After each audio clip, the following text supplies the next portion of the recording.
नमस्कार, मी पंजाब डेक हवामान अभ्यासक मुक्काम पोस्ट बुगळी धामणगाव तालुका शिरूर जिल्हा परभणी. म्हणजे जवळपास 17 तारखेपर्यंत या जिल्ह्यामध्ये जास्त पाऊस असण्यामुळे अंदाज लक्षात यायचा. आणि शेतकऱ्याला परत सांगू इच्छितो 18 मेच्या नंतर राज्यातील पावसाचं प्रमाण थोडं कमी होत जाणार आहे. आणि तुम्हाला एक सांगू इच्छितो की यावर्षी मान्सून म्हणजे मान्सूनचं आगमन म्हणजे आता मान्सून सुरुवातीला येत असतो अंदमान बेटावर. तर अंदमान बेटावर मान्सून 22 मेला धडकण्याची शक्यता आहे, म्हणून हा अंदाज लक्षात यायचा.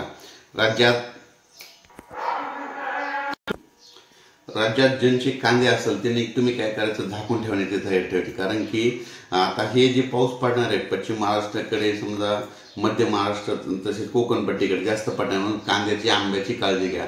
आणि परत एक वीटभट्टीवाल्यासाठी सांगू इच्छितो की तुम्ही काय करा, जवळपास आता हे जवळपास 18 तारखेपर्यंत तुमच्या विटा झाकलेल्या ठेवा. कारण की खूप वारा पाऊस राहणार आहे, म्हणून तुम्ही तुमची काळजी घ्या. शेतकऱ्यासाठी ते एक सतर्क म्हणून तुम्हाला सांगू इच्छितो की वारं सुटल्याच्या नंतर तुम्ही विजा असल्याच्या नंतर तुम्ही झाडाखाली थांबू नका, तुम्ही तुमचं घर जवळ करा.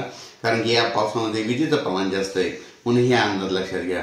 आणि त्यानंतर सांगू इच्छितो की राज्यात यावर्षी जवळपास 8 जूनला ज्या वर्षी समजा मिरग निघतो त्या वर्षी पाऊस जास्त पडतो. आणि योगायोगाने यावर्षी 8 जूनला मिरग निघाला आहे. गेल्या वर्षी 7 जूनला मिरग निघाला म्हणून राज्यामध्ये थोडाफार पाऊस कमी झाला, पण यावर्षी 8 जूनला मिरग निघणार आहे, म्हणून यावर्षी चांगला पाऊस पडणार आहे. जूनच्या शेवटच्या आठवड्यात पेरणीचा पाऊस येणार आहे, त्याच्यामध्ये जुलैमध्ये जास्त पडणार आहे, ऑगस्ट महिन्यात कमी पाऊस राहणार आहे, सप्टेंबर ऑक्टोबरमध्ये सरासरीपेक्षा जास्त पडणार आहे.